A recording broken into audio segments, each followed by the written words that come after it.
Hello, everyone, and welcome to Magma Ragers Episode 39. I am Dib, and I'm joined here, as always, by Pandemonia. Hello. Uh, we are going to be talking about Kobolds and Catacombs mostly today. There's been a lot of cards that have been revealed and a lot more news about the expansion since we last recorded the podcast. Pretty much directly after that, they did a big reveal stream, and we've just been seeing cards steadily revealed pretty much 4 a day since then. So we've got a lot of cards to go through. For those who don't know, the Kobolds and Catacombs is going to be the new Hearthstone expansion. It's a full expansion coming with 135 cards, and it's probably going to launch on the 7th of December. This is not being confirmed by Blizzard, but it is looking to be likely based on the patterns that we've seen before in how Blizzard run these reveal periods. Um, there's a bunch of new mechanics which we'll get to when we go through the cards, but the pre-order is going to be available as usual, which gives you basically 50 packs for the price of 40, and comes with that exclusive card back. The other way you can get a special card back is by doing the heroic versions of the dungeon, or sorry, by completing the dungeon run with all 9 classes. The dungeon run is a completely new mechanic to or a new game mode basically to Hearthstone. It's the single player content for this expansion. It's kind of a rogue-like where you uh, defeat bosses and build your deck as you go along. Now, the one interesting piece of information that we kind of were able to scrap together from BlizzCon was that, unlike what we saw during the demos and in the Hearthstone Invitational, it's not going to be a case of immediately when you um, defeat each boss, you get new loot and new treasures. It's going to be after every third boss, I believe. So that's going to definitely increase the difficulty. How do you think that's going to change how what we've seen for the dungeon run and how it actually plays out? So it obviously slows down the progress of your deck. So I mean, like if you watch the actual the invitational, when they were building, obviously they got some pretty crazy synergies and like their deck ramped up very quickly in terms of power level. Whereas obviously now that you're spacing it out, and you only get like if the run's nine, it's 9 bosses. So you basically at most you will Mm. get 3 treasures. So it's it kind of for me it feels a bit of a bit of a letdown because you kind of it dilutes that whole aspect of it. Really? Oh, okay. Like even though it increases the difficulty, which is good, it Mm. dilutes the whole aspect of your choices mattering. Because you only get to do it 3 times, right? So it's not exactly Yeah. like it's a law. It's not like a hectically long grind. You know. Yeah, that's true. It could be a different way to balance it to make it harder and let you pick more often. I mean, it's always possible they kind of change this. They haven't really confirmed this outside of some comments made by the devs at BlizzCon, Yeah. so that might still not stand.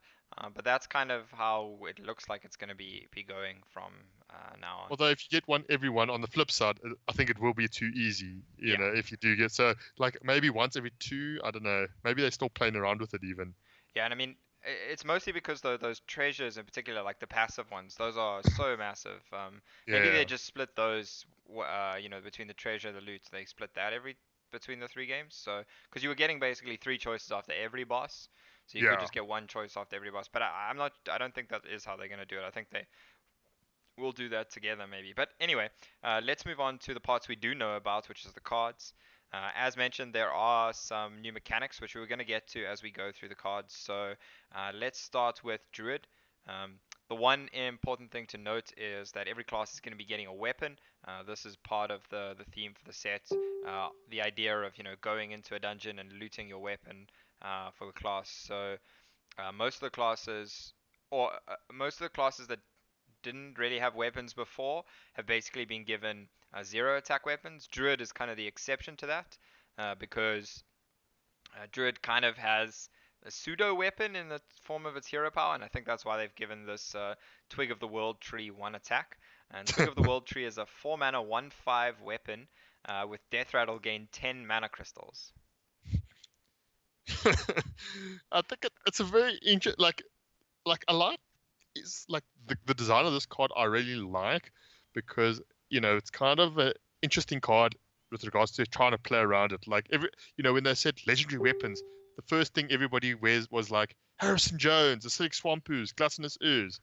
Now this is an interesting weapon in the fact that you don't really want to immediately Mm. destroy it because giving your opponent, And from the wording has been noted, it's not gain empty mana crystals, it's gain 10 mana crystals, Yeah, which means you like Nourish. immediately get to, yeah, it's like Nourish, where you immediately get to use those 10 mana crystals. Yeah. So this is obviously the kind of weapon you don't want to destroy.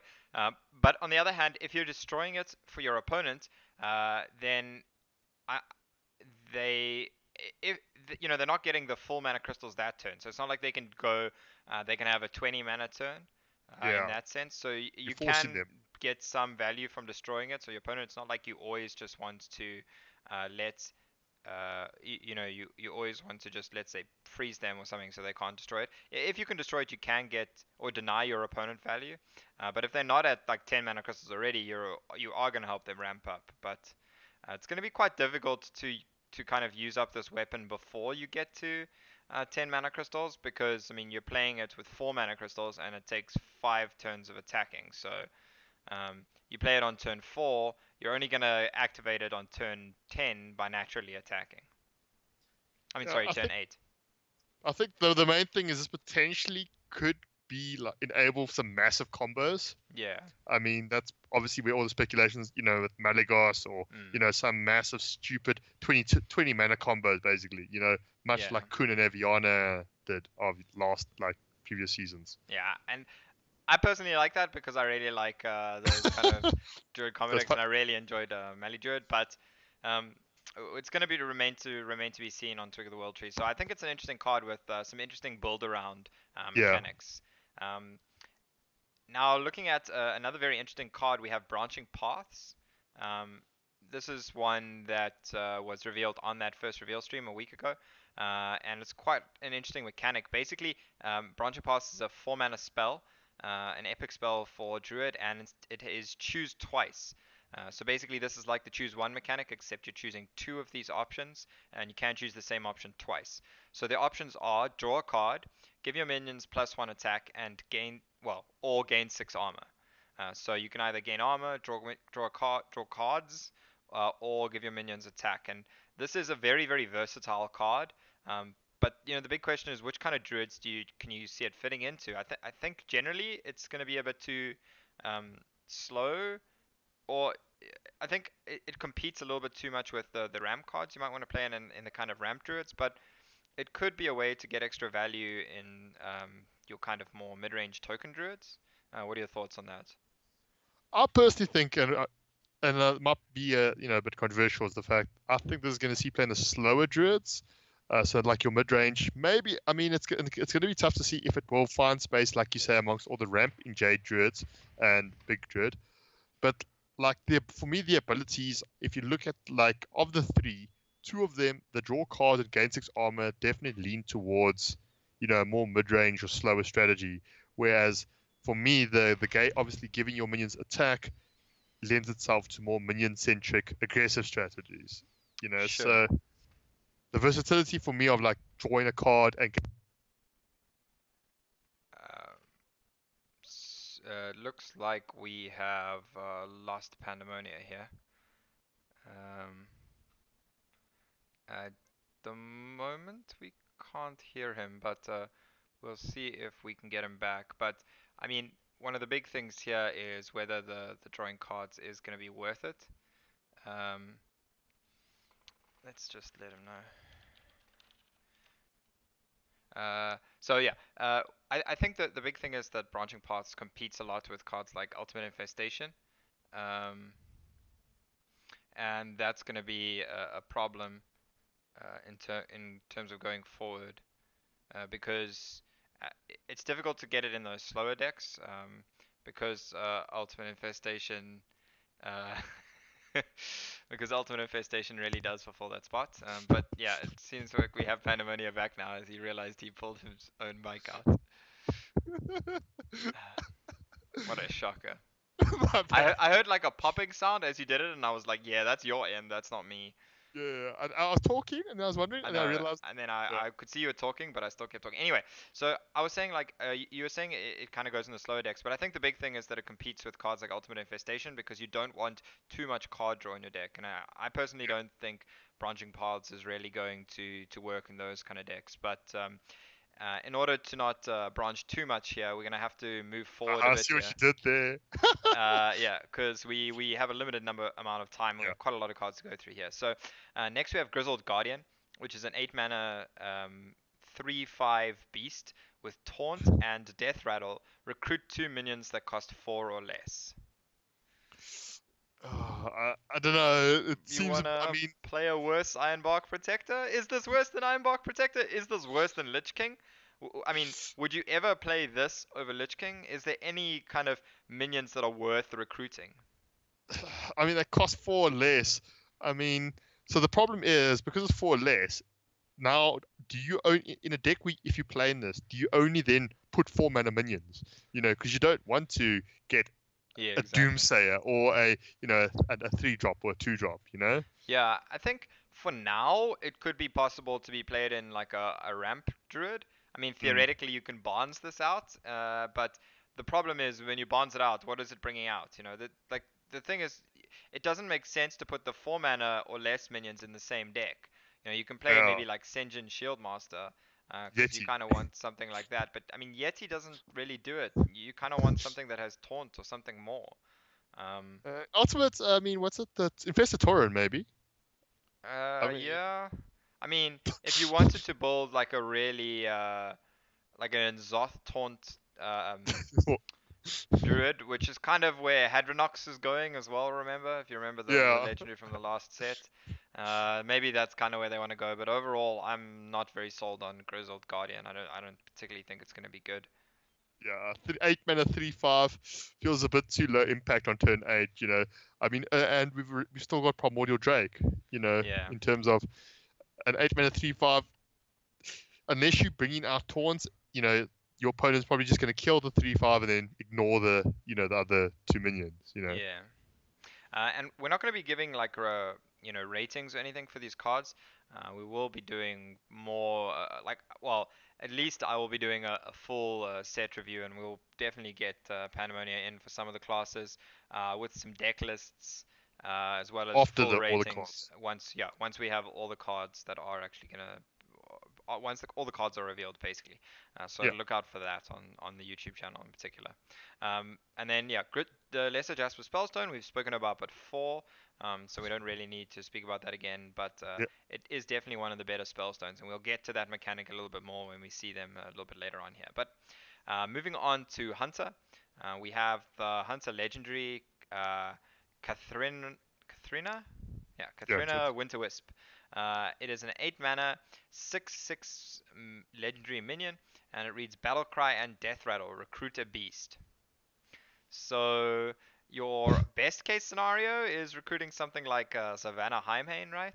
But the problem is that yeah, for hunter decks, you kind of would then have to build quite a weird hunter deck in a way, because you want to build a hunter deck that doesn't have any of the early game beasts, which is really where a lot of hunter's early game synergy comes about.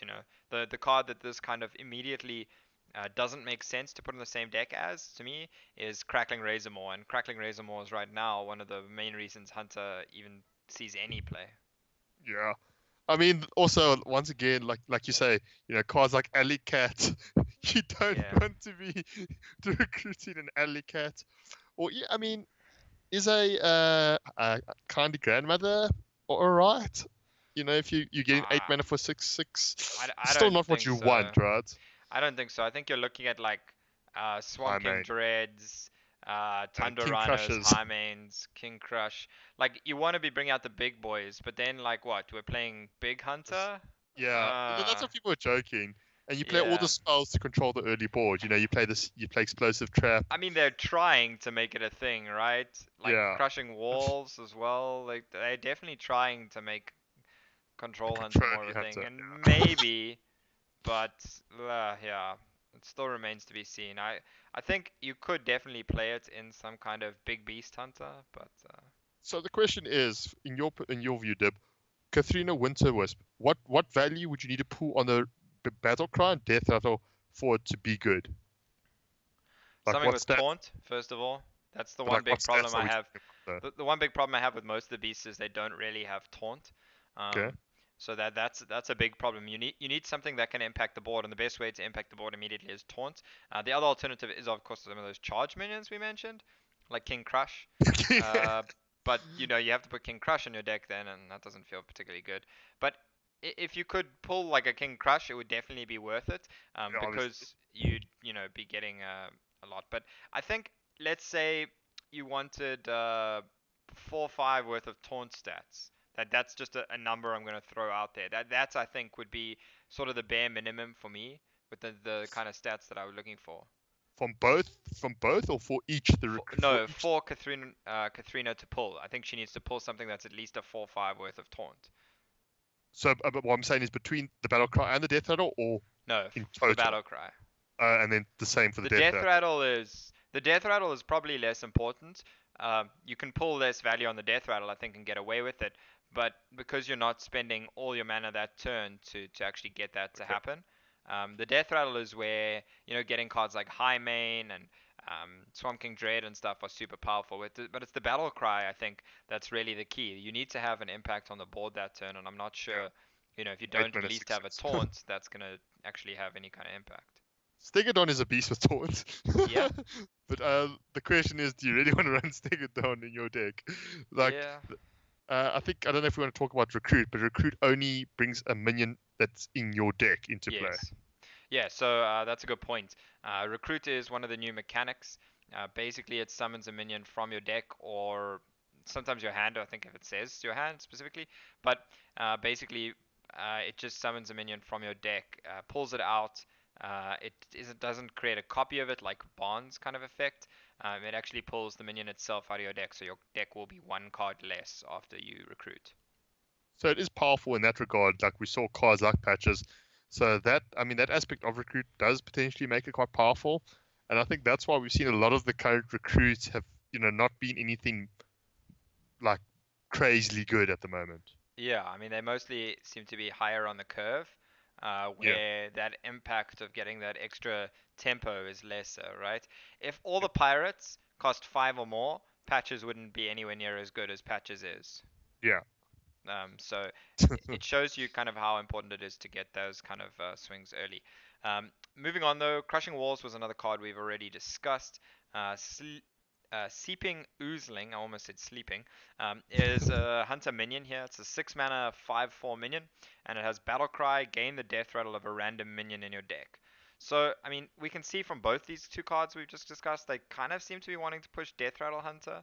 Again. But that's something they've been wanting to push in a very, very long time, and not something that's really ever worked out for them, for Yeah, Blizzard.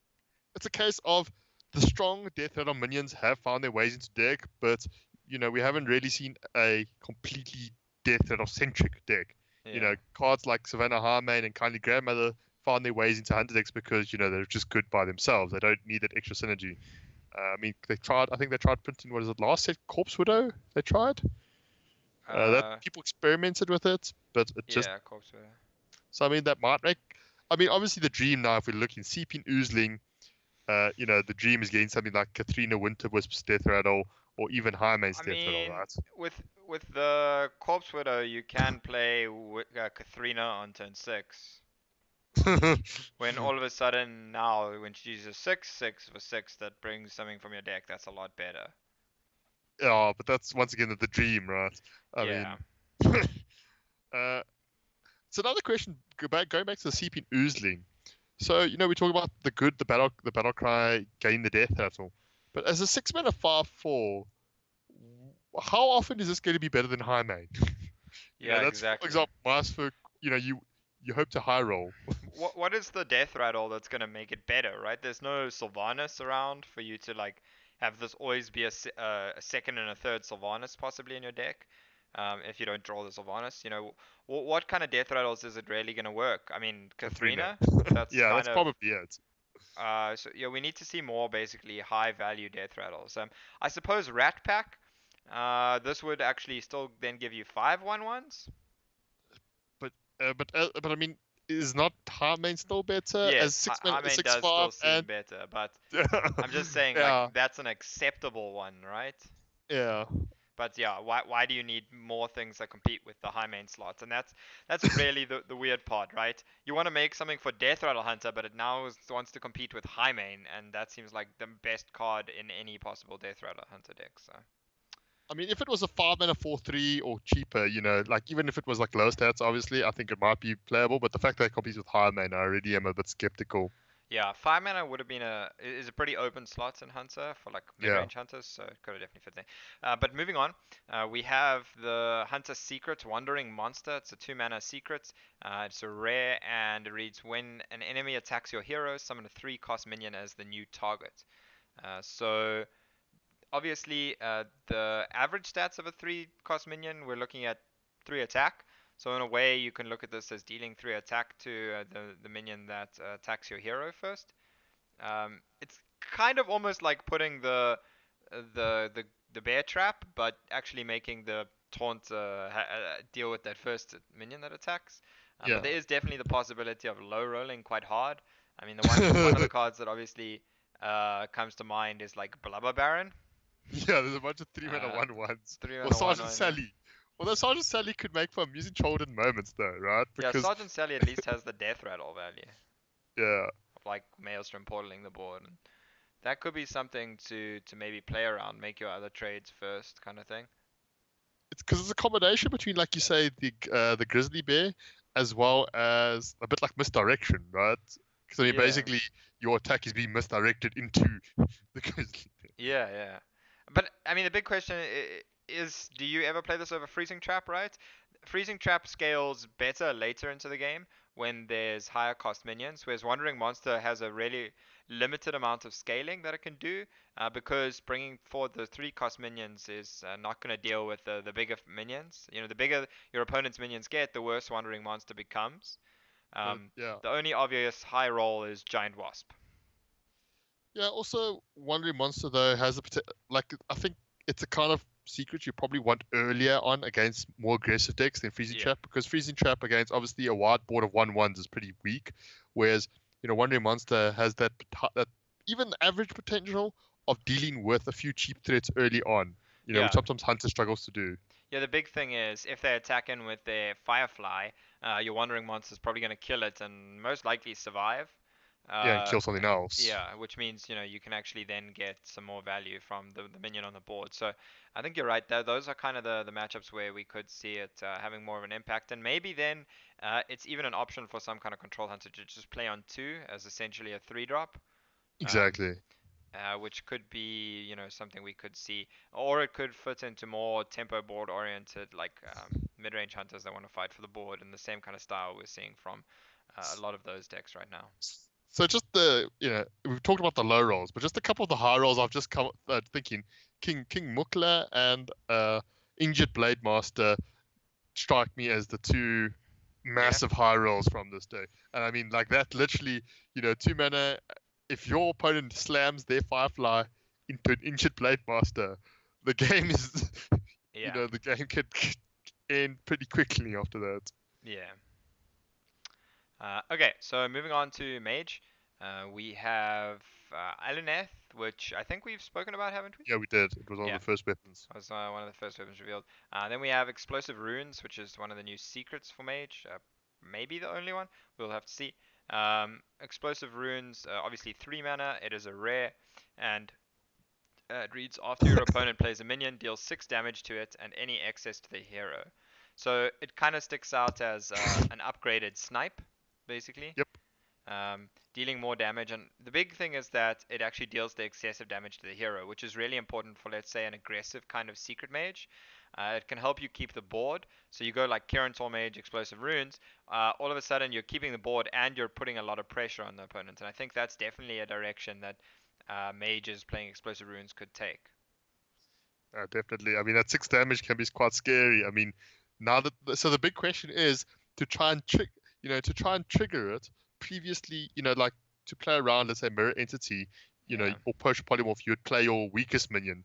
Yeah. So now the problem is if you play your weakest minion, it dies and you let's say you take 4 to 5 damage, which like you say puts a lot of pressure on you quite early, and your Yeah. guy is dead, obviously. Yeah, and I think that's the important thing for a deck like Secret Mage. It gives you a really good secret to play in combination with Mirror Entity.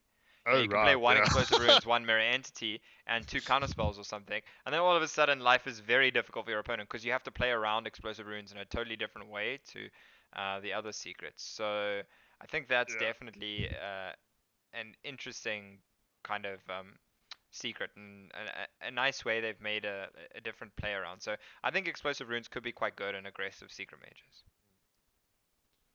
And then moving on to the mage spellstone, we have the lesser ruby spellstone. So do you want to just quickly explain how spellstones work for our viewers So that might basically, not know? for every spellstone, there's a lesser version, the normal version, and the greater version. And so what happens is you start with a lesser version that you draw, and then each spellstone has different conditions to upgrade. And so the important things to note about the upgrade is it can take place over multiple turns. Hmm. So like for example, this one we need play 2 elementals to upgrade. So you can play 1 elemental this turn, 1 elemental next turn, then it upgrades. But what is important to note is so if we refer back to the druid one, you can only upgrade one once per instant. Yeah. So let's say the druid one requires you to I think gain 2 armor and then gain 4 armor. No, it's just gain 3 armor every time. As it's gain 3 armor and gain 3 armor. So Yeah. hypothetically, if you were to gain 6 armor in a turn, it will only upgrade it once. It doesn't carry over. So you obviously want to try and upgrade it. Like gain the 3 armor, then after it upgrades, then do it again. You Yeah. don't you can't gain a massive bout of armor. Yeah, and obviously the mage one doesn't really fall victim to that because Yeah, you you're can't playing really it. play multiple elementals in one card anyway. Yeah, So yeah, you're always going to be playing one elemental at a time. So basically, you just need to play 4 elementals to get your lesser ruby spellstone all the way up to the greater ruby spellstone. And then looking at what this card actually does. So it's 2 mana. Its lesser version is add 1 random mage spell to your hand. Its mid version, which is just the ruby or normal. spellstone, is add 2 random mage spells to your hand. So you have to play 2 elementals to get to that point. And then if you play another 2 elementals, you can get to Greater Ruby Spellstone, which is add 3 mage spells to your hand. Another important thing to note about the spellstones is they have to be in your hand when you fulfill the conditions. So they can't be on the bottom of the deck, and then when you draw it, it's in its Greater Ruby version, for instance. It would Yeah, have to be in your hand when you played those elementals. yeah. So obviously this card immediately screams the upgrade version screams Kabbalah's Tomb because that's basically what it is. Yeah. But now the whole question obviously is the fact that you have to play elementals is elemental mage has been I think like a fringe deck. It's seen Yeah. some very fringe play. Is this the card that could push it into being a competitive deck? Do you think? Maybe, but I think the problem is that the elemental mages are generally slower controlling kind of mages, and I'm not sure you really want to play this card in those kind of decks. I'm not sure you really need the extra spells unless you're playing some really, really greedy mirrors. So maybe this is more intended for like a mid-rangey elemental mage. The big problem is that one of the best elemental mage cards is Frostlich Jaina, and that kind of immediately forces you into more of a control archetype than the mid-rangey archetypes. So that's to me the biggest issue for the spellstone, this ruby spellstone, is that the issue is really just about what kind of deck does it actually fit into. And for me, what also makes it interesting is due to the inherent design of it, and if we look at the different ones, it will make mulligan decisions a bit tricky. Like I think interesting as well is to whether do you keep, especially the cheaper ones, like this one, and so the druid one, I think you could probably argue a lot of times it might be a good idea to keep in your mulligan. But like lesser ruby stone, do you ever keep your opening hand? Because to want to Mm. try get that early value with let's say fireflies. It, Yeah, I mean, like Firefly is obviously one of the best ways. You just need 2 Fireflies to fulfill this yeah, upgrading. And then, getting the extra spells is nice. But the problem is with Lesser's Ruby Spellstone is still want to do it later in the game. You don't want to do it early. So I think you're generally still going to mulligan away because the important thing with Lesser Ruby Spellstone or the Ruby Spellstone is that you're getting more cards. And getting more cards is not something you want to do early in the game. It's something you want to do later. So unlike the Jasper Spellstone, the Druid one, which is about affecting the board now and something you can do earlier. This is a really low tempo play, so I don't think you're almost ever going to want to keep this in the mulligan. Okay, but then the important question then becomes is how relevant late game is that cost reduction compared to Kabbalah's Tomb, Well, it right? allows you to actually play some of those cards that turn. And when you're going into like turn 6 to turn 8, there's a decent chance you actually can play the spell that you're getting. And Um, and so the real question then becomes, is that good enough for it to be to see play, right? I mean, my answer is kind of no, but yeah, I don't know. We're gonna have to wait and see. But I personally am not sold on the Ruby Spellstone right now. Okay, and then moving on, we have something more familiar in the form of this Raven familiar, Oh, that's which horrible. is 2 The mana. first Mage Beast as well. Yeah, and it's familiar because it's basically Joust. And it's 2 mana 2/2 beast at a common, and it reads Battle Cry, reveal a spell in each deck. If yours costs more, draw it. So it's essentially the um, King's Elec of spell-based Joust. Yeah, exactly. So obviously we know mages have lots of really good high-cost spells. Um, right now, mages would win most of the spell jousts. Except Flame Druid. strikes. Yeah, except Druid against Druid with his ultimate infestation, and yeah, you can't beat that one. But in most of the other matchups, the mage would do pretty well. I mean, to be honest, like the mage is not doing well against Druid anyway. Um, so yeah, I mean, it's definitely something that could be playable as extra draw. I actually think it could be a lot better than people think. At Yeah, I least for like the brief period that you still have Fireland's Portal in the meta yeah. for like I a know, I really tempo like it. mage. As a 2 mana 2/2, obviously not the greatest stats, but that potential upside. But then the question is, a deck that you play in this, do you start decide to cut cards like Frostbolt or not? Do you still run Frostbolt because obviously it's a very low roll? I think you might still play Frostbolt. The question is whether you would ever play this with secrets. That's the kind of. I mean, sorry, Yeah, I think you would cut Frostbolt, but I don't know if you'd play this with secrets. That's the big thing. or even Because Arcane secrets. Intellect, right? Yeah, that's true. It does kind of contest with Arcane Intellect in a way. I think you might still play it and Arcane Intellect and try play it afterwards, or just try high roll. You just want the higher percentage, right? You don't Yeah. always need it to be exactly. You don't need to like always guarantee the win, kind Yeah, of you thing. don't need guarantee. I'm just thinking though, if does it like all the cards that like the good mage cards, is it worth trying to, put To this cut them. guy in to try get that card draw? Are you going to be needlessly, removing better cards to try and make this work? Yeah, yeah. It is going to be tricky to see. It's definitely something that's going to take a lot of playing with to kind of figure out if it's worth it. And personally, the joust mechanic is one I don't really like, so that's the biggest thing that puts me off this card. Next we have Arcane Artificer.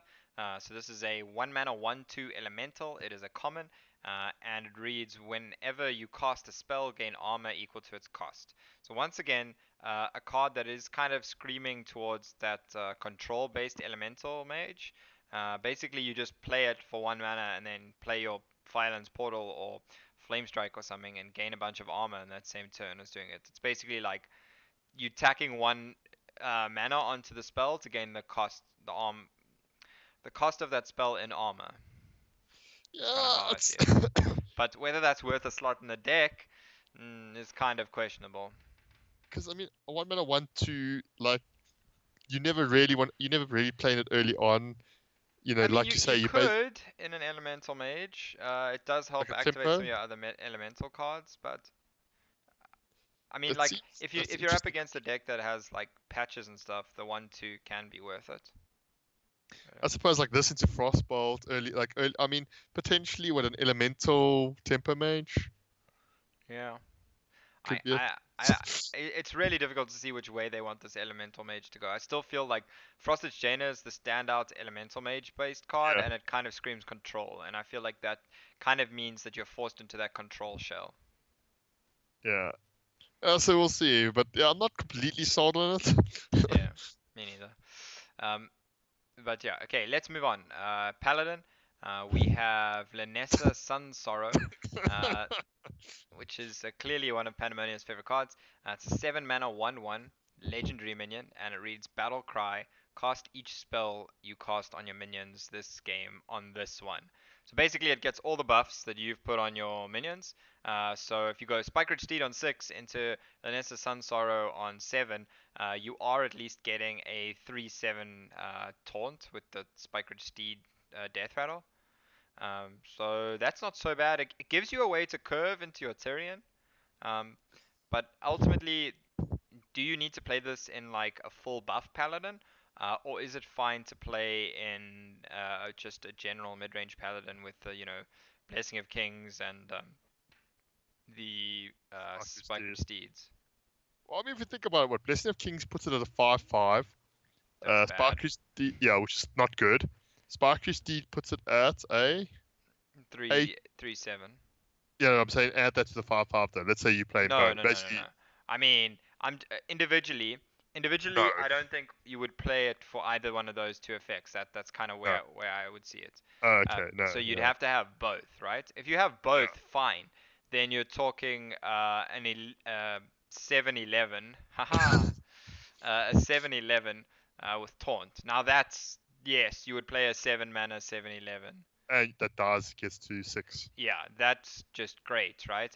But you have to consistently hit those, which are not certainly not always cards you play on curve, unless you're Yeah, managing to stay quite ahead on the board as a paladin. and also like this card, like just the stats. I'm already envisioning the Trollden videos where someone plays this and it gets earth shocked, and then you feel really bad about your life. Like, Yeah. so I don't know, 7 mana 1/1. I mean, Galvadon didn't see any play. How does this work with Dino-Size? So if you played like Spike Ridge Steed and Dino-Size, Ooh, does this get both, or does it just become Dino-Size sized? this is like this gets my magic brain turning because I'm not sure, but it might end up being determined by the order in which they were played. Yeah, so if it plays the buffs on it in the same kind of order that the Order, buffs were played in real life, yeah, exactly. yeah. So you might get it Or I say if you real life, dinos, but on yeah. your other minions. So like if you dinosaurs and then buffed it, it would be the bigger buff. Whereas if you Yeah, played whatever Blessing of Kings and then dinosaurs, it just gets dinosaurs. I don't know. yeah. Well, I mean that could be good, but is dinosaurs still a card? No, Dino-Size is probably not viable. I was just curious as to how that kind of Yeah. effect would work. Imagine you also played like a bunch of spells and then you play Conviction on one of your minions, because you were thinking about using it as removal or something in your deck and you Conviction it and then you play Lanessa. That's gonna be a Trollden fail video. Like you're gonna Uh, see some guy build up to this sick Lanessa and then he by mistake convictions one of his heroes, one of his minions, and then plays Lanessa and is confused at it being a 3/3. yeah. That's definitely gonna happen. But Yeah. whether this Maybe not. card is ever gonna happen in a competitive deck is still gonna remain to be seen. And moving on, we have Call to Arms, 4 mana, Paladin spell. It is an epic and it reads recruit 3 minions that cost 2 or less. So this, I can honestly, of all the recruit mechanics, I think this could probably be one of the strongest. Yeah, I think in this could simply replace small time recruits in Exactly. Prince Keleseth aggro Paladin, because if you've played Keleseth, bringing forward the 1 drops is actually going to be pretty powerful. Even though you're not getting the full value, you're not getting 2 drops, you're getting 1 drops. Bringing back forward the buffed 1 drops could be worth You it mean as well. three? You mean three? Yeah, no, but they're 1 drops. Yeah, so 3 1 drops is what Yeah, I'm three saying. 1 drops. That's Yeah. what. Yeah. Anyway, bringing bringing forward them and putting them on the board. That's the important part. You basically, if you compare small time recruits to call to arms, you're paying 1 more mana to actually put them on the board, which is worth it, even if you're just getting 1 drops. Yeah, and I mean the potential is if you don't play Prince Keleseth, I mean there are still some quite powerful 2 drops though that could pull. Is it not? I mean if you, Dirty Rat. yeah, I mean Dirty Rat's pretty good. I mean, in my mind, I just remember how good this would have been Shielded with Minibot. shielded mini bots. I know. I was Like also thinking about that in Wild. a juggler's still a card. Yeah. I mean, so if you pull Juggler and two other minions, then do the Juggles trigger? I'm assuming. I assume 'Cause so if the jugglers come first. Assuming recruit is a summon kind of effect, but I or think it would pops them at the same time probably. So then would they all trigger or maybe. none of them trigger? I don't know. That's a good question. Yeah. Um, but yeah, what do you? So Call to Arms, you think it's quite good? I actually think it could definitely be playable in some Yeah, I think Paladin. I mean it's like you say with the killer Seth, but I was just initially thinking as like getting 4 mana's worth of as long like if you hit 1/2 drop and 2/1 drops, you basically covered its cost, right? Yeah, and you filtered them out of your deck, And you fought them so out you of your don't deck. draw them, which is I mean, if you get two two relevant. drops and a 1 drop, you're obviously netting mana theoretically, Yeah. and obviously if you're hitting 3 2 drops, you obviously you gaining essentially 2 mana. So Yeah, I actually think this card's pretty good. One of the best ones I've actually seen so far, and certainly in the cards we've gone through to today. Um, so yeah, I think Call to Arms could definitely see quite a bit of play. But moving on, um, you want to tell the viewers about Level Up? this is trying to keep up with the whole theme of it. It's a dungeon crawl. If anyone's played D&D, you want to level up your characters. So level up is a 5 mana rare paladin spell that says give your silver hand recruits +2/+2 and taunt. And obviously all the older players sort of the first reaction is, well, this is kind of like quartermaster. Yeah, but worse, except that it gives taunt as well. Um, but the big thing for me is the animation. We saw it on the reveal stream. Basically, all the Silverhand recruits dinging with that like golden beam that comes up when you ding in like Warcraft, World of Warcraft. If you ever played World of Warcraft, you'll know exactly what I'm talking about. That's the big thing. That's the reason to play this card because ultimately I don't think the effect is that good. And the big thing that's it's missing, quite honestly, is the way to reliably get the Silverhand Yeah, recruits. there's no There's masterful no battle. masterful battle. Yeah, that was the real big thing that made Quartermaster strong as well. I mean, there's still the stand against darkness, but that's 5 mana. Yeah, And at the end of the day, you don't want to on turn 10 spend 10 mana creating 5/3/3s with taunt. That does not feel good. yeah, it's not terrible, but it's just not good enough. I mean, So yeah, especially I that mean, like yeah. level up doesn't seem like it will be allowing many people to rank up. Um, Oh next, my god. next we have unidentified mall. So this is part of a series of unidentified cards. Basically, the way they work is they have a kind of static effect, or in this case, the unidentified mall is just a 3 mana 2/2 weapon. And then when you draw the card, it becomes identified, and you get one of the four possibilities. So for Random. yeah, one of the four random. Well, yeah, you don't get to choose. It's randomized when you draw it. So the possibilities for an identified maul are Purifier's Maul, which gives your minions Divine Shield, Sacred Maul, which gives your minions Taunt, Champion's Maul, which summons 2/1/1 Silverhand recruits, and Blessed Maul, which gives your minions +1 attack. So, uh, would you play any of those weapons if you could choose to put them in your deck? If you could choose, I think you might. Uh, for me, I mean, the one that stands out as being the most value is the summon 2/1/1s. Yeah, You know, Champion's Maul. like the champion's more 3 mana 2/2 weapon that summons 2/1/1s. I would, I would definitely like. I wouldn't mind playing that in my deck. It seems decent. Yeah. But the other ones are very situational in terms of like gain value, and like they could all be amazing, but they could also, like on turn 3, how many minions have you realistically played Yeah, I if you are think playing this on curve? later in the game, sometimes Purifier's Maul can be really powerful, giving your minions Divine Shield to allow you to uh, get Value basically trade, yeah. free trades. But the other two effects, like the +1 attack and the taunt, those are kind of questionable. They could definitely have situations, but to me, the big issue with the unidentified cards is that you don't get to choose in any way. You basically it gets decided for you when you draw the card, and uh, maybe they could have made it more interesting by allowing you to pick when you draw the card, because I would still take forward planning. Yeah, which could be quite interesting. The big problem is that you would basically reveal that you're drawing one of the unidentified cards because I it would suppose that need could to be a give way you of an option balancing on it, screen. right? But I mean, Maybe, in a way, like I mean, that would be the way of balancing it if your opponent knew that you were drawing maybe. it, But because yeah, yeah, I mean, I don't know. But ultimately, I think the unidentified mall is probably going to be too inconsistent, and probably not going to see too much play. Maybe once Rallying Blade rotates out, it could see some play. feels also a bit weaker. The card that also jumped to my mind was I don't know if you remember Coghammer, Yes, but Coghammer, yeah, but it's not really comparable to Coghammer. because Coghammer was only only did it to one, but Yeah, it's and also Coghammer was just good. This is not just good. Coghammer yeah. was in GVG where everything was just good. Yes, Yes. but yeah. So we'll see. I mean, I mean, the thing is, if two of four of them are generally good, and two of the four, like, you got to ask yourself, if a card is 50% of the time good, is it Yeah. worth playing? Yeah. Anyway, so moving on, we have Moving the Paladin Spellstone, the Lesser Pearl Spellstone. It's 2 mana rare um, spell, and it summon a 2/2 spirit with Taunt, and you have to restore 3 health to upgrade.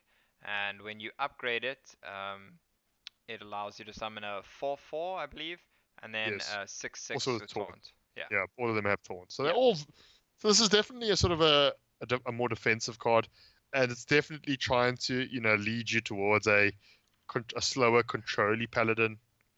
That's just trying to store. I mean, especially. I mean, even the condition to upgrade. yeah. The heal, restore health. If you're an aggressive deck, you don't really want to be restoring health. Yeah, I mean, there's not that many cards that nicely restore health right now, especially in this amount. It's basically you're looking at Earthen Ring Farseer and one of the new cards, which I think Yeah, we're the going to one. basically discuss at the same time here. We have Benevolent Djinn, which is a 3 mana 2/4 elemental, and it reads at the end of your turn, restore 3 health to your hero. So you could play some kind of uh, really defensive paladin deck with like Wicker Flame as well. Maybe even the Chillblade Champion or whatever it is, the Yeah, 4 mana 3/2 with the Lifesteal. That's kind of another way that you can restore health. Lifesteal could be one of the major ways to do that. Um, so, cards like Benevolent Djinn, basically just playing it will upgrade your Spellstone. And then if you go like Benevolent Djinn on 3, two mana Spellstones on 4, that's really powerful. yeah. But, I mean, because two mana yeah. 4/4 is already. I think I would be quite prepared to play that. Well, yes, Uh, we would all play Millhouse Manastorm if it with only no, if it yeah, had taunt and no downside. But yeah, the but fact is you're not playing this on turn 2, and that's the important no, part. yeah, that's the thing. You're not, but you don't mind playing it after you. Although, would you play on turn two if on turn? No, there's no turn one. I'm just thinking there's no turn one way of restoring health. Yeah, there is. Oh, Voodoo Doctor Mistress coin Voodoo Doctor. or Mistress of Mixtures. Yeah, Mistress of Mixtures and then trade. I mean, Mistress of Mixtures could work with this as well, yeah. Because I mean, turn one. I mean, But the problem is you actually have to take the damage to restore the health, I'm pretty sure. yeah, yeah, I'm pretty sure that's the yeah. way the No, you mechanic do. works, in which case that is a problem because even with Benevolent Djinn, you're probably not taking 3 damage by turn 3. Well, it's a good anti-aggro tool because if you have taken a bit of damage from patches or whatever, you know, But it, yeah, it can be quite none sick. of the decks are aggro enough that they'll do that to you anymore. Yeah, Like but they're I don't know. all more focused on board trading. I mean, a 3 mana 2/4. I definitely think it's pretty solid stats. Yeah, Uh, Benevolent Djinn alone, I agree, is probably decent enough. Spellstone, I don't know. We'll see. We'll have to see. I mean, it's definitely screams like anti-aggro tech. Uh, Yeah, and I mean late or game, the fact that you can, let's say, clear and summon it, that could be really powerful. lay But on hands and play it. yeah, you can lay on hands into it. That's definitely. But oh no, wait, you can't because then you're only going to be getting a 2/2. Hmm. Yeah. Yeah, that's the other problem is you have to have it in your hand. That's one of the big problems with This all these becomes an spellstones. awkward one, I think, about do you keep it or mulligan it, right? This Uh, becomes a bit of a tough one. yeah, maybe. I still feel like you mulligan most of these, but it might be keepable. Anyway, moving on to the last Paladin card. We actually have quite a lot of the Paladin cards revealed already. We Yeah. have Dry Gulch Jailer, a 2 mana 1/1 common minion with Death Rattle. Add 3 Silverhand recruits to your hand. So it gives you essentially 3 1 mana 1/1s when it dies, which if you're playing it in a hand buff paladin, they can be pretty decent if you're able to play them as 1 mana 2/2s. But realistically, I'm not sure hand buff paladin is quite there yet. The deck has been seeing some fringe play, but yeah, Drogulch Yeah. Jailer needs quite a specific deck, I think, to make it work. And the fact that you still need to play them as well I mean, you basically, I mean, over the period of time, you're saving in a way 3 mana because each of those you would have needed to pay 2 mana to hero power normally. Yeah, but then you had to play a 2 mana 1/1. Exactly. Yeah, exactly. That's the whole thing about it, which Yeah. does not feel good. No. I mean, you basically. Yeah. Yeah, so I'm not so sold on Dragulch Jailer, but we can move on quickly to Priest. Priest has some cards that can make you feel good or very infuriated. Starting off with Temporus. It is a 7 mana 6/6 legendary dragon, and it reads Battle Cry. Your opponent takes 2 turns, then you take 2 turns. So I think so. Like most of the commentary for some of the professional players have been, this is either going to be horrifically trash, or it's going to just break. Going to be so OP it's going to break the game. OP. Yeah, either it gives you some really stupid combo that you can do in by taking with your double turn, um, because you have to remember, unlike like Exodia Mage, where you have to still pay 5 mana in one of those turns, um, you don't have to have to set aside any mana for the 2 turns that Temporus is giving you. They're going to be 2 full 10 mana turns if you're playing Temporus on turn 9 or 10. So that's pretty massive. The downside is obviously giving your opponent the turns first, and that's really what matters. If you can play Temporus in a position where you are not dead, where you're safe enough that you can give your opponent 2 turns and still feel good, that's just going to be pretty nuts.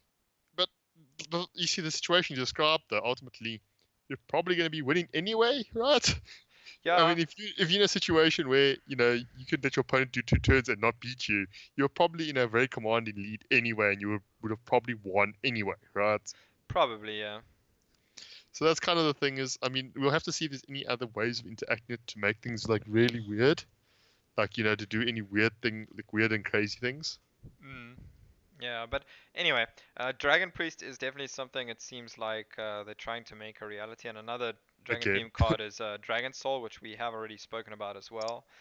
Doesn't really suit any of the dragon mechanics, just it does summon dragons. That's pretty much the only thing is dragon related about it, right? Because all the dragon mechanics are usually about holding dragons in your hand, which exactly.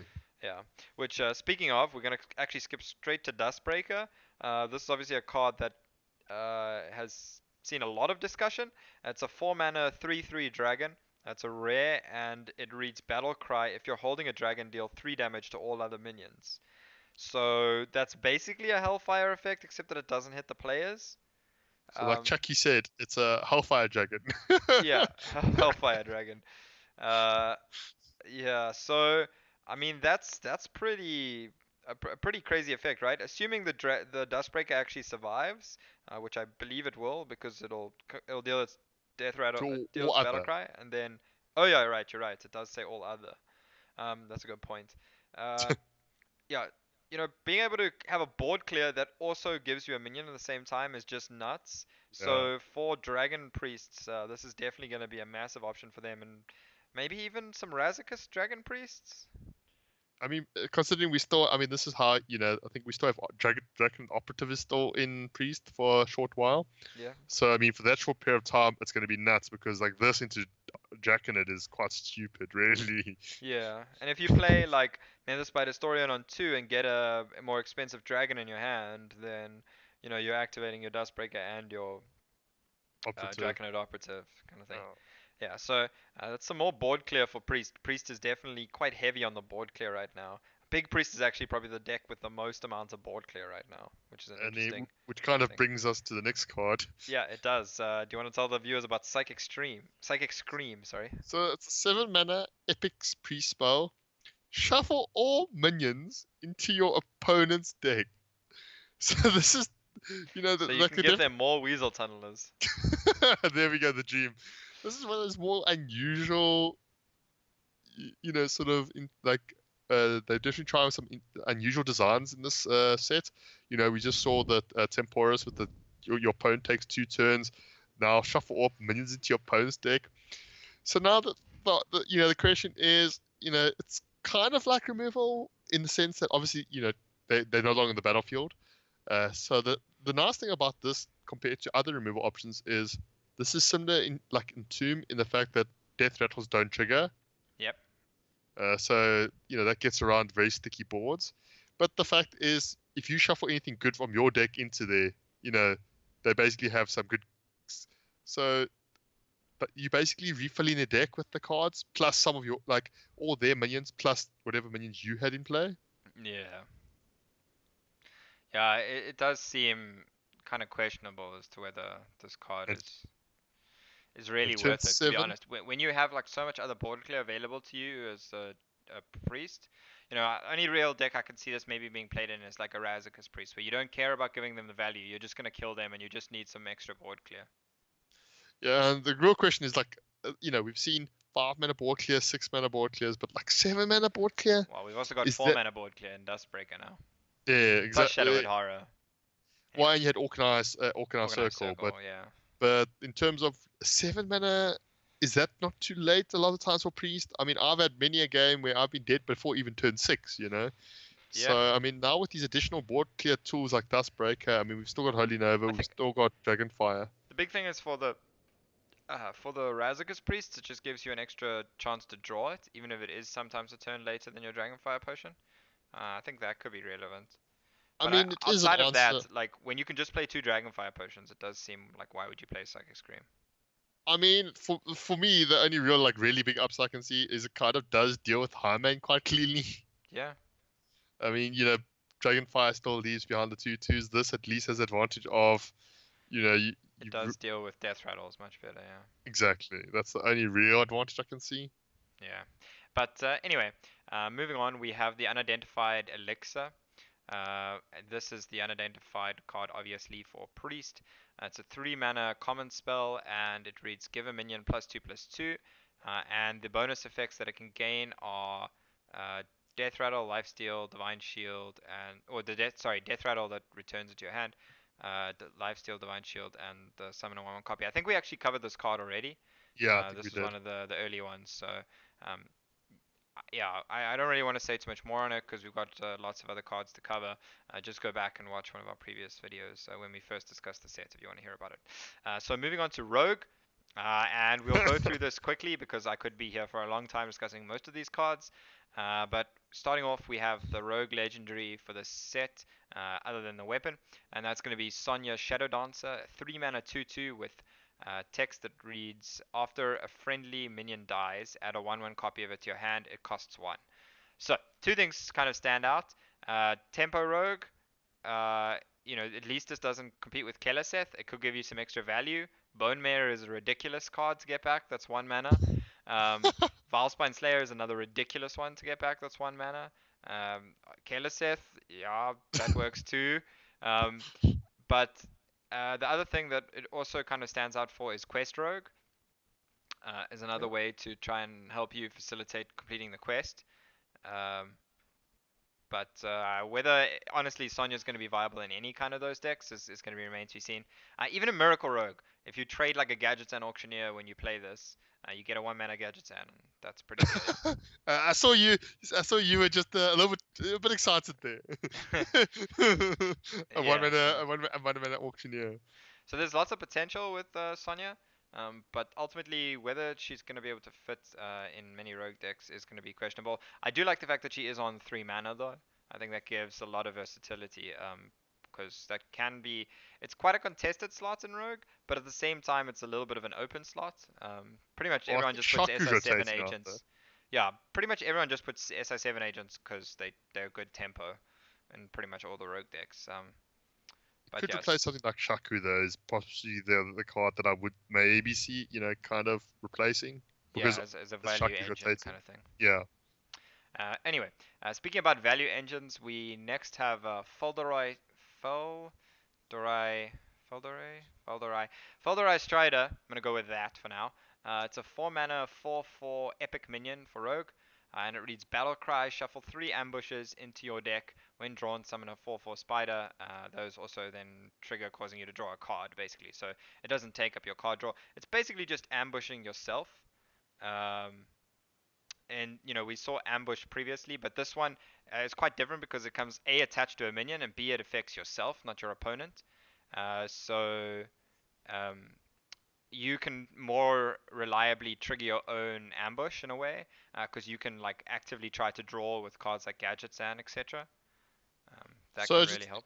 so just an interesting thing though, I was just reading now, is so they cast automatically for 0 when you draw it, but if it somehow enters into your hand by another effect like Thought Steal, it then costs 4 mana. Okay. So it doesn't have the ridiculous potential with like Auctioneer because of being a 0 mana spell. Sure, I suppose, but I mean, it's only really priests that are going to be thought stealing it. Yeah, I'm just saying like in terms of random, you can sometimes randomly get cards into your hand, right? Like you Sure. discover it or whatever. I don't know. But you won't be able to discover it because it's not a spell. It's not a base spell in the game. So Oh you right, can't yeah, of discover course. it. It's literally just if it gets thought stolen. Yeah, okay, yeah, that's right. Yeah. I thought there was some other way it could get into your hand. Yeah. So it's yeah, basically just a friendly version of Beneath the Grounds, which is interesting. I think this could be a very powerful card. 4 slot is one that's very open in a lot of rogue decks. So it could be pretty powerful. Um, the fact that it basically gives you an immediate minion every time that it gets triggered essentially is just really good. Yeah, and the fact that it comes with the body itself is not too bad. I mean, a Yeah. 4 mana 4/4 is not it's not great, but it's not terrible. Yeah. I mean, I think that was one of the downfalls of Ambush and why it only saw situational play was because you spent 3 mana, you did nothing. Yeah. Whereas this at least impacts the board. Yeah. So I think this could be a very, very good card for Rogue going forward. But speaking about going forward, we're going to discuss another Rogue minion, one that is very much on theme for this expansion, and that is the Kobold Illusionist. This is a 4 mana 3/3 minion with Death Rattle. Summon a 1/1 copy of a minion from your hand. So once again, this kind of 1/1 copy of minions theme that they have going in Rogue, and they're also trying to push a little bit of a Death Rattle theme. Uh, it, Rogue and Hunter have both always had this kind of Death Rattle thing that's never really worked. I mean, we saw Unearthed Raptor and whatnot was an attempt at that, but it didn't really work here. Kobold's Illusionist. The nuts scenario is summoning, if you can trade it off in your own turn and summon a Gadgets and Auctioneer, yeah, that's pretty good. If you can Or then just, Malygos. yeah, or Malagos. So there are some interesting combo things, and the important part is that it summons a copy, so it's not going to pull out the minion and allow your opponent to kill your key combo piece, kind of thing. Yeah, for me, it just strikes being a death rattle. It feels a bit too difficult to control. Like when it dies, when you get maximum value, like obviously, as if it was a battle cry, it would have been it would have been much stronger, maybe Yeah, too strong. But like yeah. for me, the death rattle just feels the inconsistency. Is going to be an issue. Is going to be the major issue. Yeah, I definitely agree. It's going to take a lot of tinkering to find a deck that can actually make good use of it, especially as it's very understated for its mana cost. Um, Moving on, we have the rogue secrets that have been revealed so far. I believe there's going to be three, and these are two of the ones that have been revealed: Cheat Death and Sudden Betrayal. Cheat Death is a 2 mana secret, so all the rogue secrets are 2 mana. It's a common, and it reads, when a friendly minion dies, return it to your hand, it costs 2 less. Another card that synergizes really well with Gadgets and Auctioneer. This idea of getting extra value from cards, minions that you have. Feldorai Strider is another great example that works with Sonya and Cheat Death. Getting an extra 1 mana copy just fills your deck full of more um, ambush spiders that are going to help you out. So I think Cheat Death pretty good. It's Shadow Step basically in a secret. Yeah, yeah. I think it is. Cheat Death is largely going to depend on how viable more than one secret is, because we're seeing this the first time Rogue's getting secrets. If you know it's always the same secrets, then Cheat Death is going to be a lot weaker. But if you are in a position where you don't really know which secret it is because 2 or 3 of them are playable. Then those secrets are going to kind of make each other more powerful. Yeah. And speaking of the other secrets, we have Sudden Betrayal. This is once again 2 mana, and it's also a common. And when a minion attacks your hero, instead it attacks one of its neighbors. So it's like So betrayal in a way. yeah, which is kind of in the name there. The Sudden Yeah. Betrayal. It is basically a trap version of Betrayal. So except that it only hits one of its minions, but it does force them to kind of fight. So they will kind of damage each other, which could be pretty relevant.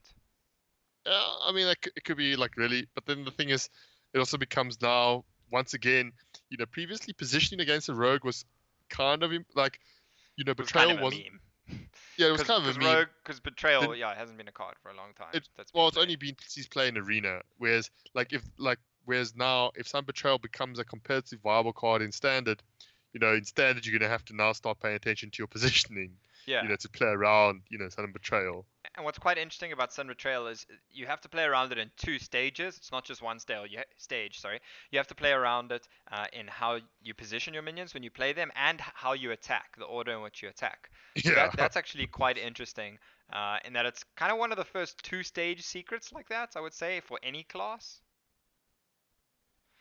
So yeah, that's definitely quite interesting. I'm really intrigued to see what the third secret is. I think if it's good or playable, that's gonna make all 3 of them pretty good or pretty Like playable. basically, like from these two, it's all about minion dying and a minion attacking. So like it'd be interesting if they like release one with like a spell synergy and like some Yes. sort of spell interaction. That would obviously be the best, I think. Yeah, they did speak about kind of spreading it across the themes that you've seen with other secrets. So the minion dying one is like paladin getaway coder kind of style. Yeah. Sudden betrayal is like misdirection kind of vibe. So I imagine the last one maybe spell kind of vibe, like a counter spell or a mana bind kind of theme. To borrow on the classes that have secrets that the rogue is kind of stealing from. Exactly. Yeah. Okay, moving on to Shaman quite quickly. We have Ruin Spear, which is the weapon. It's an 8 mana 3/3 weapon. Yep, 8 mana. It is legendary and it reads after your hero attacks, discover a spell and cast it with random targets. So, 8 mana, casting spells with random targets. Does the discover make up for that? I don't know. Like obviously the card that this is similar to a bit like Yarg, but mainly like Tortollan Primalist. And Tortollan Primalist, I don't know if we saw almost zero, seen almost zero competitive play. In arena, it's pretty good because you can get extra value. But now you basically got 3 charges of it. 3 attack weapon, obviously relatively negligible. For 8 mana, you don't really want a 3/3 weapon. Obviously, you're attacking purely to get the discover spell. Shaman has a lot of board clear. I mean, once again, there's the potential for some silly shenanigans. But overall, the problem is, I think we were discussing this a while ago, there's a lot of bad Shaman spells. Yeah, yeah. There's, the Ancestral Healing? The Totemic Might? There's some really garbage spells. Yeah, definitely. Yeah, so I mean, ultimately, you kind of want the board-based spells, but personally, I don't think Ruin Spear is gonna make it. So let's quickly move on. We do have both legendaries for Shaman. The other one is Grumble World Shaker. It's a 6 mana 7/7 elemental. So it's 2 mana overcosted, Kappa. And it reads Battle Cry. Return your other minions to your hand. They cost 1. So it's kind of like shadow stepping your minions as well, but they are going to cost 1 and they're still going to have the same stats that they had. So Yeah. obviously it could be really powerful in an elemental deck where there's a lot of battle cry synergy, and obviously it is of course an elemental itself, so it does help fulfill your elemental requirements for the following turns. Yeah, 6 mana 7/7 is pretty good stats. I mean, obviously it's not 4 mana, but the drawback is it's one of those ones that you can either it's interesting because most of the times if you want you can probably trade off your board. Yeah. The only time you're probably not going to be able to do that if your board consists of a bunch of totems, and then returning them is not the worst thing in your hand either. Well, and it's even better if we consider the next card, which we're about to get to. Oh yeah, But yeah, yeah, I think you can get a lot of value from returning the minions to your hand. But obviously it does need to go in the right deck for that. yeah. Of Yeah. course. And so speaking about value from totems, we have Windshear Stormcaller. It's a 5 mana 5/5 and it reads Battlecry. If you control all 4 basic totems, summon Alakir the Windlord. For those who don't know, Alakir is an 8 mana 3/5 with Divine Shield, Wind Fury, Taunt, and Yeah. Charge. Yes. It's Yeah. got most of the keywords basically. Yeah. So this is really nuts if you can get it to go off with all 4 totems. It's a great late game card um, for any shaman really. It makes you all of a sudden need to kill all those totems a lot more to Yeah. deny them the value. But uh, whether you're realistically ever going to find a position where you're summoning all 4 totems is kind of questionable. And Although if we that's look kind at of some of the other cards, if we the cards further we're going to discuss now, yeah. that definitely seems to be a theme that they're trying to push. Yep. Basic totems matter kind of theme. Yeah, yeah. And it is one that Grumble, the World Shaker, fits with. So maybe the Windshear Stormcaller deck could be viable. We're gonna just speak about the other cards that do lend their way to that. And Cobalt Hermit is one of them. It's a 2 mana 1/1 uh, common minion, and it reads Battle Cry. Choose a basic totem, summon it. So this will actually allow you to pick the totem that you want, which is actually pretty good. Like I actually think Cobalt Hermit could be a pretty decent card. Just actually like getting 2 mana 1/3 worth of stats even across 2 bodies is not bad. Or 2 mana 2/2, or yeah, the taunt and the life, the heal, the spell damage, they all could be pretty decent. So it's additional hero power basically. Yeah. You're basically getting a 1/1 out of your hero power, and you get to pick the totem instead. And sometimes you can do it twice in a turn basically. So how will will you be able to I can't remember, like if you get spell power totem, will you, if it's in play, can you still discover you'll still be Yeah, able to I'm discover pretty it? sure So it doesn't say that. It's not like using the totem hero power. there's a potential Maelstrom portal for 3. Yeah, yeah, that is And then definitely possible. the other shaman card that supports the strategies is the 3 mana rare spell Primal Talismans. And it says give your minions death rattle, summon a random basic totem.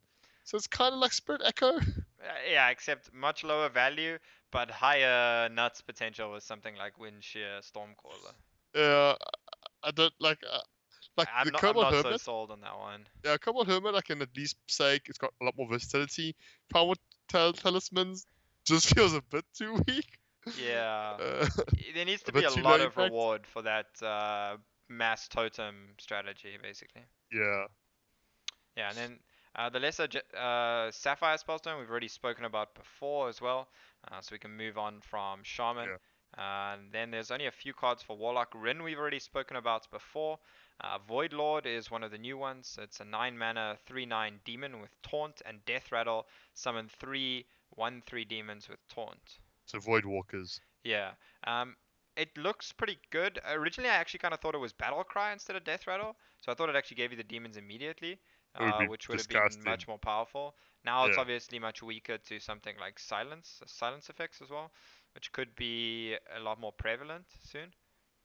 Um, Yeah, so yeah, and it's one of those interesting 9 mana 3/9. Like obviously the kind of design lends itself to sort of an anti-aggro sort of strategy, but then the question is, turn 9 is a 9 mana 3/9 taunt really what you need to stay alive on turn 9? yeah, Like you play it in the Kazakus Demon Lock that plays Cruel. You can bring this out with Cruel. That's pretty good. yeah, this is Bane of good. Doom buff. Yeah, it's definitely okay. It's definitely probably a Bane of Doom. It's probably a buff. I mean, if currently you could probably like Barnes it out is obviously It's ac pretty good as well. Yeah, it's obviously really good with Brotherhood of Gul'dan to set you up for that turn. What do? They Yeah, trade it, and then you can play the Void Lord. Or But they the you know problem they trade is, into it and then you just play Blood River cooldown. Maybe the but 1/3 demons kind of take up spots on your yeah, board. that's what I'm saying. Is that not possibly an actual weakness? Is the fact that they Yeah, pop it, kill some of the 1/3s, and then there's the risk of your board being filled with 1/3s instead of Doom Guards. yeah. That is definitely a possibility. But it's a risk, but it's not the end of the world. And something which is the end of the world is the Cataclysm, and that is the Warlock spell we're going to be talking about here. It's a 4 mana epic spell, and it reads destroy all minions, discard your hand. Yeah. Worth So it? this is screaming loud and clear quest Warlock.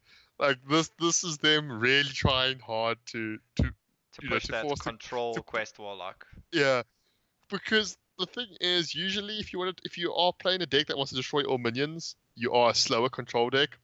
But then if you're a slow control deck, you are usually holding cards in your hand for the long game, and see discarding them is not usually what you want to be doing. Yeah. So therefore, the only way I really see this working is, in the Warlock deck that plays turn 1 quest, Warlock quest, turn 2 hero power, turn 3 hero power, then Cataclysm.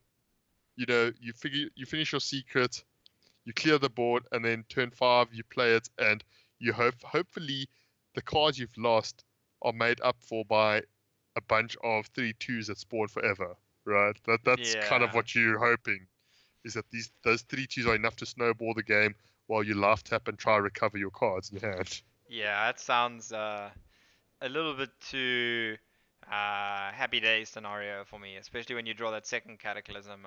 I'm not saying the card is unplayable. Sometimes it is sometimes worth just discarding your whole hand, maybe, especially if you have like a Malkazar's Imp on the board. But I think No, but then it will not destroy it first, though. That's the I'm question, actually not right? entirely sure. I think it might destroy it first, and if it does, that just makes it even worse.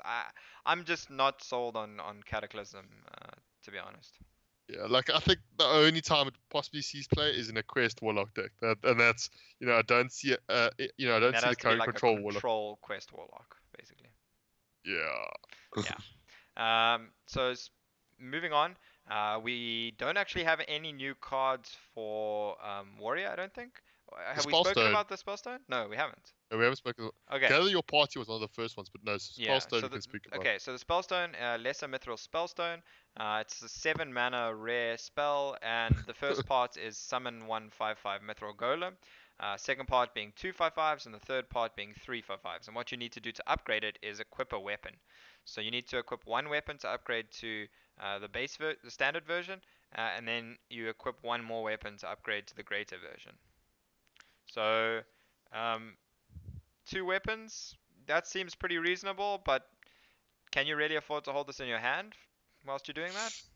Oh, I don't know. 7 mana, like it just feels like there's so many better finishes, and And also, I mean, 7 mana, summon 3/5/5s, they get destroyed by Dragonfire Potion or the new Scream card from the Priest. Just shuffle them into your deck. Like, uh, yeah, I mean even just the impact of at 7 mana, 3/5/5s. Would you rather? I mean, I think there's just a lot more higher impact 7 drops. That actually do something a lot more. I suppose. I don't know. I mean, maybe For, not at 7 mana, but realistically, how often are you gonna? Maybe in some kind of tempo warrior, if you can play this on turn 7, but you have to have held it in your hand whilst you equip 2 weapons. that's And the big question is, what are those weapons going to be? I think we haven't seen a lot of the warrior cards. I imagine we're going to probably get a new early weapon, maybe to replace mm, Fiery War Axe. And that'll really help this card, but then you still have to have it in your opening hand, and it's not something you're that's the gonna big. want to keep in the mulligan. I mean, for me, the major thing is I think so. If you look at probably 7 mana for 3/5/5s, even though there are answers to it, it's probably not bad. But the problem is you don't really want to keep this in your early hand because, well, you might be dead before you can play it. But also, this is not exactly a good top deck because then it's going to only be the lesser mithril spellstone and only give you 1/5/5. So there's a very small window when you want this card in your hand, you Yeah. know, and that's probably somewhere between turn 5 and 10 is where you want this card in your hand, and you're busy doing other stuff, and that's slowly getting upgraded. Like that's kind Yeah. of what you're hoping for, I think. Yeah, it seems a little bit too fringe for me. I'm not so sold on it right now. But we still need to know a lot more about what Warrior has to offer before we can really make Mm. an assessment of it. So moving on to the neutrals, we can quickly run through these. King Togwaggle, 8 mana 5/5, legendary minion, battle cry, swap decks with your opponent, give them a ransom spell to swap back, which is basically a 5 mana spell that allows them to swap back. Uh, I hate this card. I hate everything about it. Can we just move on? Yes, cool. We're moving on. Uh, Zola the Gorgon. This is a 3 mana 2/2 legendary minion. Battle cry, summon a friendly minion, add a golden copy of it to your hand. So this can allow every deck to impersonate Tempo Rogue and get their double killer Sith turn. Yeah, I just for me, what's really great about this card is it actually took me a while to figure out the pun. Yeah, that's yeah the whole turning to stone thing. Is that what? No, no, no, no, no. That Zola the Gorgon or Gorgonzola. Oh right. Okay. The cheese joke. Oh wow. Okay, that one's terrible. I'm gonna move on just because I don't like that joke. Uh, Next we have Grand Archivist, 8 mana 4/7. At the end of your turn, cast a spell from your deck. Target's chosen randomly. The part in brackets kind of ruins that for me. Uh, Once again, you kind of have to play a deck that's just like Flame Strikes or AOE or something like that, and I'm not so sold on that. On any deck really being good It enough. does also important to note, from what I read, does remove it from your deck though. That potentially pushes Yeah, into being decent. So it actually plays a copy in your from your deck though. So maybe. I mean, this But into but Ultimate Infestation. yeah, even if it targets your own face, that's probably okay. Yeah, because it just negates two of the I effects, right? I, I know. You still draw 5 cards and get 5/5. So Okay, maybe. fine. Maybe with Ultimate Infestation. Oh lord, I don't want that to be a thing.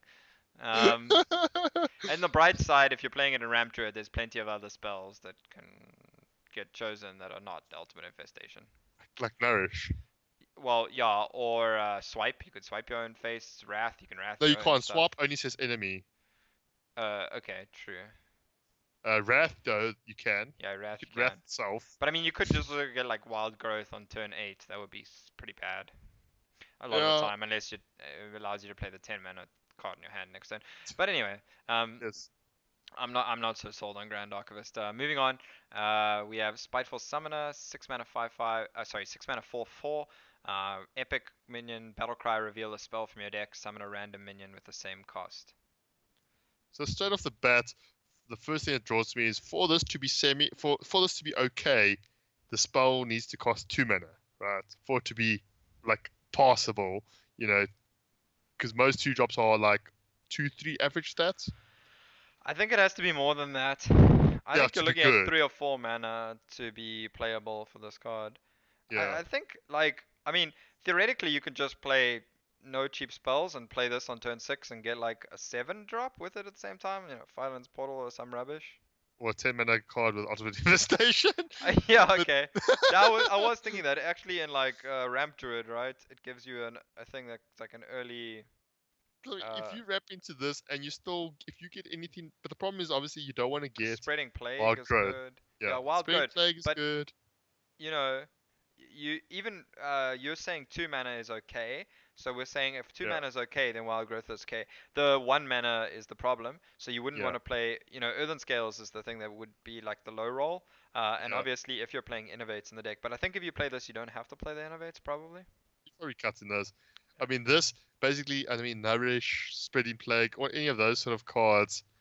Although, what it also does, though, it kind of the slight disadvantage. It does give your opponent information, right, Yeah. in terms of what's still in the deck, and also potentially how many copies of a card. So if they've already played a copy of a card and you reveal one other one, you automatically know there's two. So it's one of those cards that you sacrificing a bit of information for potentially the upside of an extra minion.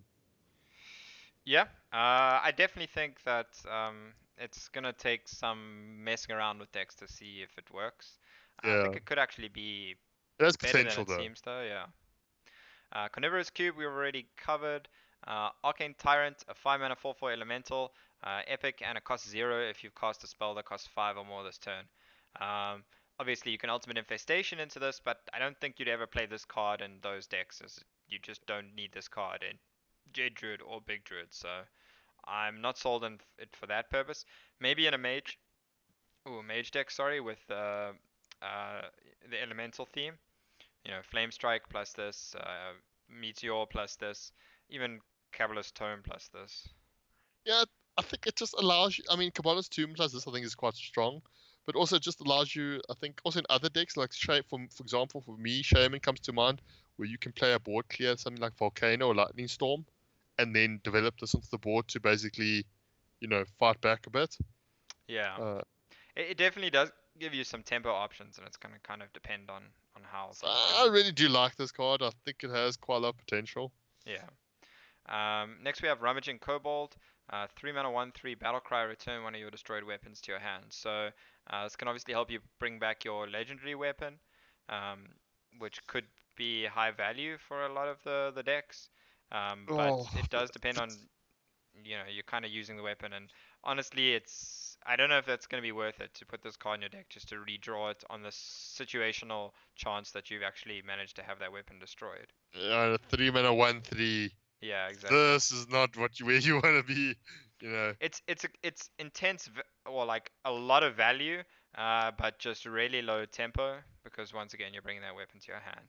Yeah. Okay, and next we have Hungry Etten. It's a 6 mana 4/10 with Taunt. It is a rare minion, and it also has Battle Cry, summon a random 2-cost minion for your opponent. So uh, it's a get out of jail free card if you manage to summon that Doomsayer for your opponent. But in most of the Uh, other scenarios, do you think it's actually worth putting this in your deck? I think it's. I mean, 6 mana is a bit steep as an anti-aggro tool. But I do think. I mean, 4 10 is really high health, so I think this does actually have the potential to slow down. Potentially like decks that are trying to, let's say, or outpace you on the board. I mean, this definitely is basically a brick wall. I mean, a lot of 2 drops also are average between 2/2 and 3/2 stats. So, I mean, there obviously are potential situations where it goes obviously goes horribly wrong. I Yeah, mean, 2 drops. I mean, Molehouse is obviously the one of the best 2 drops. If you're not counting the battle cry. yeah, yeah. Yeah. I mean, there are scenarios where it goes wrong. Ultimately, I just think a 6 mana 4/10 with Taunt is not good enough most of the time. Like the fact that you're giving your opponent stats is not great either. But Yeah, honestly, only having 4 attack on your Taunt means that there's quite a few minions that can value trade into it, and it just doesn't feel like particularly great Scalebane. right now. Yeah, Scalebane. Your opponent just plays Bone Mare on the turn after you play this, and they just buff up. Even if you're giving them a minion into their Bone Mare turn. No, thank you. Yes, yeah, that's. Although if it survives, Bone Man in this quite. Yeah, yeah, sure. But then that just gives you a bigger target for like Vile Spines or Silence Effects or Yeah, Shadow Word Death or yeah, of course. Shadow Reaper Anduin. Anyway, Although if you don't buff it, yeah, yeah, I'm not I don't like it, not with Bone Mayor right now. So I'm not a big fan of Hungry Etten at the moment. Next we have Lone Champion, 3 mana 2/4 with Battle Cry. If you control no other minions, gain Taunt and Divine Shield. Seems like this a I very like. good defensive card. Yeah, Like they're trying to do what Tar Creeper was supposed to do, but ironically Tar Creeper got put in all the aggressive decks instead. yeah. Yeah, basically, this almost feels like a sort of a reworked Tar Creeper because they were like, oh wait, Tar Creeper is good in aggro decks as well. This goes okay. You flood in the board. No, it's just a 3 mana 2/4. Yeah, This obviously can control slower decks. For the first few turns, we either playing spells or hero powering. On turn 3, a 3 mana 2/4 with Taunt and Divine Shield. It's pretty good. yeah. Uh, it probably I mean, obviously, it survives a Divine Shield, and it might even survive the first attack after the Divine Shield. So, I mean, there's quite a potential of this slowing down a lot. Yeah. Uh, Next, we have the very important question of Feral Gibberer, cute or not? What is your verdict? Cute or not? Cute or Uh, scary? for me, it's creepily cute, but I'm leaning definitely. It's more cute than creepy though. Like I think it's cool. Okay, I think it's, I'm going with scary. I would not like to see that card or that minion in real life. That's the really yeah, probably important part not. here. Feral Gibberer, if you're actually worried about the hostile implications of this card, it is a 1 mana 1/1, and it has after this minion attacks a hero, add a copy of it to your hand. So basically, you can just get more and more villagers. Great thematically. I don't know if it's necessarily playable, especially because it isn't actually a beast, which is a weird thing. Yeah, like now that you mention it, like I did always figure out, I figured that it would be a beast because, it looks like a beast, and if it's feral, that kind of implies it's a beast, right? Yeah, it does. It does definitely look like a beast. But I mean, Yeah. watching the video where they introduced the card, like the attack, what's it? The sound clips are quite amusing because it's literally Sure. he's gibbering. It's just Yeah, like yeah. nonsense, But that basically makes it the Weasel Tunnel of the set, right? pretty Good much. sound effects, good meme, bad card. That's where we're sitting at the moment on that. And next we have Silver Vanguard, 7 mana 3/3 Death Rattle, recruit an 8 cost minion. I think this is a no for me. It's just so low tempo. You have to get some really nutty 8 drop out of this. It needs to be Tyrion or better, and there's not many better than Tyrion. Um, so I'm not sold on Silver Vanguard. I originally misread it, and like I looked at it and I thought it was a battle cry. In that case, I was like, this is amazing. You turn 7, you play this, and you recruit Tyrion or something. But then when I realized it was Death Head, I was like, no. Yeah, Like, especially right now, like, is this better than Bone Me? yeah, Like, no, right, in no. nearly every case, the answer is no. No, there's no way I'm playing this over Bunmy. So moving on, we have Hoarding Dragon. Hoarding Dragon is a 4 mana 5/6 dragon. Cough cough hungry dragon, and it reads Death Rattle. Give your opponent 2 coins. So importantly, it is a Death Rattle, and I Yeah. think that's very important compared to Hungry Dragon, where it had a Battle Cry and it gave your opponent stats on the board. I think Hoarding Dragon could actually be pretty good. It's really good stats for its value, and um, I actually just think it could be a pretty good card. Just Are the two you're gonna coins feel. enough to counteract it, though, is the question? I don't think they are, especially considering you have to actually kill the Horde Dragon first in order to get the coins. Yeah, that's the big thing. I mean, That's I the can big. easily see aggro decks running this. Yeah, I mean, this into Bittertide. yeah, Okay, you've that's got. pretty scary. And Oh, then you can you've got play 2 points. Curator now, and you've got another aggressive dragon to Oh, play. right. You Oh, Cobalt Scalebane, Hording Dragon, yo. put it aside. You got the beasts and the dragons for value. But yeah, Oh, speaking of value, that's all the value we have for you in this card review. This was a very, very long one because we had been through a whole week of cycles. We're going to try maybe get out some shorter videos during the week covering the newer cards as they come out so we don't have to have such a long episode. So uh, give a subscribe to the YouTube channel. That's where you'll find them. Also follow on Twitch, and you can find when we're live there, and also you can find us on Twitter to find out. But briefly, before we go, there has been esports action, which we promised we would talk to you about. It's WESG. We recently had the European finals basically. WSG is absolutely massive. For those that don't know, it's players are representing their countries essentially, and there's long qualifying process with lots of prize money on the line all the way through the qualifiers. And in the end, there's about $5.5 million prize money across the Hearthstone events for both men and women across all the different regions. So no player is going to walk away with anything close to a million themselves, but across all the different events, you can gain a lot. And we saw in EU, Matt the Great win a Danish player. He beat Turner in the final, but there's going to be 12 EU players going to the World Finals. And we also had the women's event, and it's quite nice also just having a specific women's event to just encourage women to play the game more. Obviously they should always be able to play in the main event as well because there is still more prize money there. But having a women's only event just helps to raise awareness for and promote women to play esports more as well. yeah, which I really think is good. I mean, it is quite a large discrepancy though, but I mean, like you said, like it's a bit to just encourage people to, more females to play, which I think is good. Yeah, yeah. We are still waiting for more news on WESG Africa. So far, they've only really announced the qualifiers for the women's section. So Yep. we're waiting for some more news so we can try our hands at qualifying ourselves. But yeah, that's definitely something we're going to look forward to. It was Aya from Spain that actually won the women's section for the EU. So congrats to her. Um, and yeah, the other esports that's going on just started, I think pretty much yesterday, was the Gold Cup in China. It's basically a team-based tournament happening in China with a lot of top teams there. There's Planet Odd, Alliance, one more, which is a Chinese team. Um, and then Team there's also Celestial. yeah, Team Celestial, which is kind of a mixed team because it's Tom Celestial and Mitsuhide. So mixed in terms of the regions they're from. You know, Southeast Asia, China, and Europe. So that's quite Yeah. an interesting mixture. And then there's also like Team Solo Mid there with Sidonia leading that team. Which is Basically basically an Team all Canada. Canadian. Yeah, basically an all Canadian team. So Alliance is Team Sweden. yeah. So I definitely encourage you to go ahead and watch that. It's always interesting watching the Chinese tournaments, and obviously they usually have quite a lot of prize money on the line as well. So I definitely encourage you to go ahead and watch that. But first, you can find us on Twitter, as we already kind of mentioned.